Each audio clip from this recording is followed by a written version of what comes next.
Hello, and welcome to Somos Hispanos. I'm your host, Cristiana Malagata, and we will discuss the longtime Saginaw-based publication, Onda. We have the owner and writer with us today, Miguel Torrez, and he's here to share the story and what's next. Hi, Miguel. Thank you for joining us today on Somos Hispanos. You have been doing amazing things for quite a while with a publication that you founded, and that is called Onda. Yep. When did Onda start? Onda, we started it back in 2010, actually, February of 2010, because at that time there was a lot of Hispanic dances that were going on at the time. In Saginaw, Bay City, Alma, Midland area, there was a lot of stuff, but nobody knew about them. And back then, Facebook was like, it was out there, but it wasn't, people weren't on it like they are now. And it was kind of like, that publications and flyers in the community, and then also the radio program that we have on Saturdays, which is here at Delta as well. That was the only way that people really knew about stuff.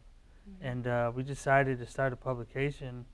Me and my lady, her name is Christina. She wasn't able to be here today, but she used to do it. She used to be a student at Saginaw Valley, and she would always give information to the students at Saginaw Valley about what was happening in Saginaw. And then she started working at the casino and started doing the same thing. Started giving information, making little flyers like what would become Onda. She started making little flyers and giving them out to the workers at the casino. Wow, yeah. So Onda is an entire publication now, multiple pages across the state. Yep. But you're saying this started out as flyers, just sharing information. Just sharing information pretty much about the latest dances, DJs, and whatever was going on in the community at that time. So music-based. Yeah, pretty much music-based and events. And that's what our publication still, that's why you see when you open it up, you typically see a lot of information about dances and artists and stuff like that, because that's pretty much, what we founded it under. And what made you say, I want to start this and I want to focus on the music, the culture portion, but music? When we started Onda, it was kind of like, back in 2010, in February 2010, we went to a dance in Grand Rapids. There was a techno DJ that was playing at a hall. And it was just a dance of DJs. It was like 10 different DJs. And then the next day after the dance was over, we went to a Mexican restaurant in Mexican Town. And we seen a flyer for, a famous Tejano Norteño artist, Ramon Ayala, which is well known in this area to the Latino community and the music scene. And there was a flyer out there that said he was in the area, and it was like, wow, it was like no one knew about it here. And back then, at that time, he was like real popular with the Latino community here. And if they would have known, a lot of them would have went. So that was kind of like the basis for Onda. When we seen that flyer come out, we seen the flyer on the pole, and it was like, wow, this is. If people would have known, they would have came out, Yeah. So that was kind of like the basis. That was like what sparked the idea for Onda to start, and then we haven't looked back ever since. Wow. The next day we went to the courthouse and got it out. That's paperwork said, and haven't looked back since. Wow, that's truly remarkable. I didn't know that, and I'm sure our viewers are excited to know that backstory. So when you started out as a flyer, and then I'm assuming you added pages, and I know what it is now. Yeah. Right. So what were those first few years looking like? When we first originally started Onda, we just listed all the DJs and all the bands that were playing at the time. Because at that time we had a lot of Hispanic bands just in Saginaw and Bay City area. So we started just listing the bands, DJs, putting the restaurants. It was just a one-page flyer with just information, about the DJs and bands. Never thought that it was going to get anything. I mean, I'll be honest with you, we just thought, well, we'll put it out occasionally. Never thought that people, would want to advertise in it. And, when we put that first issue out, we put it out there, and it people picked it up, and we put like, I think we started off with like 20 copies. To be honest with you, put them at like some of the local bakeries here, and those 20 copies went real quick. So how many copies do you print now? Right now we print out 3,000 copies a month. Oh my goodness. Yep. It's statewide, 3,000 copies, and you do this monthly. Yep, every month. Yep. So if I were to pick up a Gay Onda magazine, a publication, what are some of the things that I might see in there? Well, you're going to see information about events going on in the community, new restaurants opening. You'll see information for some of the school districts, and then student highlights. A little bit of everything, a little bit of, community, music, mainly music and stuff, and then of course, information about our events that we do in the community. So This is mind-blowing, and the fact that inspiration came from, hey, I don't want to miss this dance, to now we have a resource for the Latino population. Have you noticed a difference in Latino communication over the years? Has it, in your perspective, in your eyes, has it gotten better? Is there more out there for the Latino community? now there is, I can honestly say now that there is more people, and more resources for the Latino community than there was back then. Back then, when we started, I think the only thing that was out there, we had the Mi Gente magazine, and we had Delta College 90.1 Weddle Man was out there, and that was it as far as like media goes. But now we have more, we have a lot more resources. Like we have like Mexican stations in Grand Rapids. We have La Voz magazine, and other magazines, and then shows like Somos, Hispanos, and then also we have more leaders out there in the community now than we did back then. Back then there was only a handful of people that were out there, and so it's a great way to have the representation. Yep. So the along these many years of your publication, writers, who's writing? Who is in these pages writing for you? We've had many writers over the years. We had like Rosa Morales. She helped us out, with some writing, and then had this lady named Heather De Gracia. We even had Angelo Cap. He wrote some articles for us, and let's see, we've had different writers throughout the year. Tejano Soy, her name is. She's from Diana. Her name is Diana. She's originally from Bay City. Now she lives in San Antonio area, and she wrote for us a few times, So, and then we've had just different people contribute articles throughout the year. Different people like Minnie Rosales has also sent articles for us, and just different people, different organizations. So it's definitely a community collaboration. Yeah. And we're always accepting articles. Anybody that wants to send a story or anything, we don't necessarily have to write it. If they want to write it and send it to me, they're more than welcome to do that. I have to ask. I can't go any further without asking. Gay Onda, the title. Where did it come from? What does it mean? Well, it's originally for the people that know Spanish and stuff. It's supposed to be spelled Q-U-E, Gay Onda, but we pretty much the founder of it, her name is Christina, and her name starts with a K. So since she was the one, like the brains behind it originally, we pretty much put the K, we dedicated the first letter of the Gay Onda to her. Instead of saying K Onda, which is Q-U-E Onda, we just put K, pretty much it's like a dedication to her.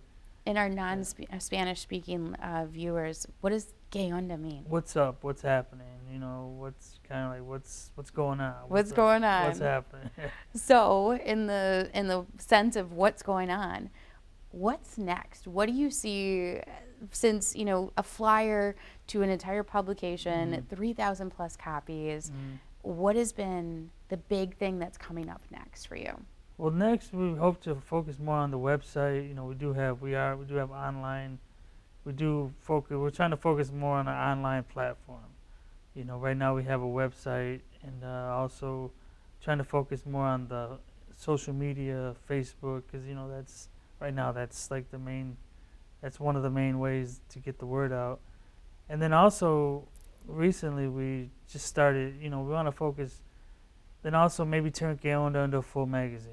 or maybe a newspaper, or something, upgrade it. We're always looking to upgrade it. Always room for improvement, right? Yep, pretty much, yeah. So I've heard that Gay Onda's actually expanded into the nonprofit sector. hmm Can you share a little bit about that?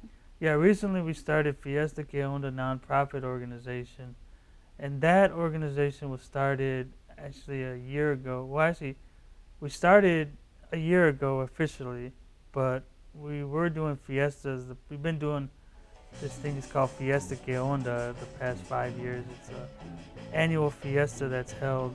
It's a 3-day event held annually the third week in September. And basically that's a 3-day event where we have live entertainment, music, we have different contests like a jalapeno contest, elote contest, taco contest. And that's an event that was originally started during COVID, to give the people something to do. And that's where the nonprofit came out of. Well, I'll tell you a little bit about the Fiesta if you want. Yes, definitely. The Fiesta was started back in 2022 during COVID, and me and my lady, we always used to go out all the time to Wisconsin. Well, she goes by the name La Chicana, so I would say La Chicana. We used to go to Wisconsin Fanfare, and all these festivals, and we would see how they would do the events, how they would do the fiestas, and it was like wow, why can't we do something like that here? They'd have like 3 stages and stuff. And so finally, during COVID in September of 2022, we just said, you know what, let's just go for it. Let's just create an event. Mm-hmm. And that first event, I knocked on doors, went to different businesses and got people to support it, and even put money out of my own pocket to make it happen. And I never thought that it would grow to I never thought that we'd be in the 5th year. It was just originally supposed to be like a one-time event, just to do it. We just wanted to do it. Just like how the publication started out with a flyer. Yep. And here we are today. Yep. So what do you see is next? What is something that is just an ambitious idea that you want to see next for either the nonprofit or the publication? Well, I definitely want to focus more on the nonprofit, because the nonprofit is basically what the nonprofit is a music. It's a platform for musicians, artists, new up and coming. It's kind of like in Texas, they have the Texas Talent Association, and that's kind of what Fiesta que Onda is.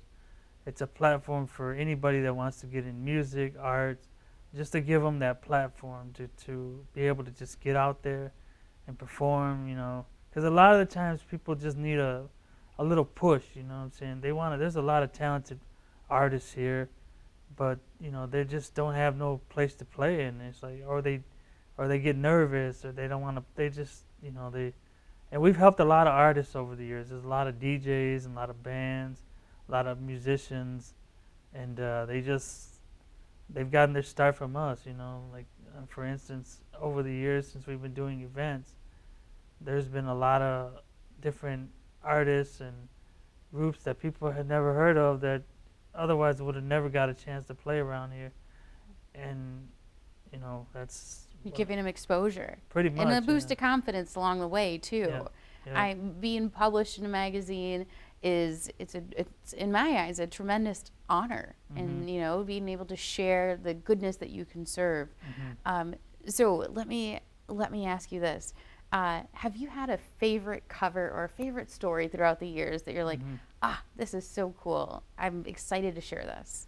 One of the covers that was awesome was when back a few years ago when they used to have a lot of Hispanic dancers. Like we had Michael Segala was on the cover of one, and then also I think George Lopez was on the cover of one, and he actually got to see it, and it was like, wow, just seeing a famous comedian like George Lopez and a well-known Tejano artist like Michael Segala got to actually pick up the Que Onda and hold, take a picture with the cover, and that was actually one of the highlights of, and then also seeing people on the cover that never, that people didn't know about. Like for instance, there was a fundraiser, I think, for a student one time that had cancer, and that was another cover that was memorable because a lot of people picked it up, and then it made because a lot of people didn't know about this person's story.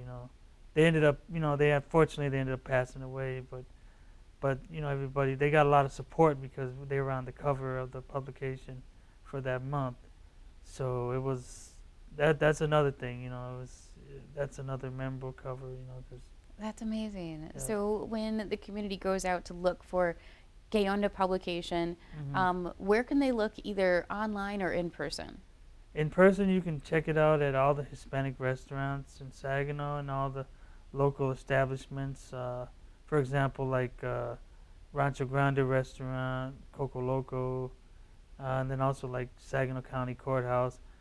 And then also you can check out the Gay Onda Facebook page. I list every month, we list every month where the publications can be distributed, or on the fiestagayonda.com website. Well, thank you for being here, and thank you for contributing and giving back into the Latino community and beyond in the Great Lakes Bay region. I appreciate you being here. All right, thank you for having me today. Of course. All right. Thanks for watching. If you enjoyed this video, please like, share, and subscribe. And make sure to click that bell icon to stay notified when we upload new content. Videos like this are only possible because of viewers like you. To help support this channel, click on the link in the description below. We'll see you next time.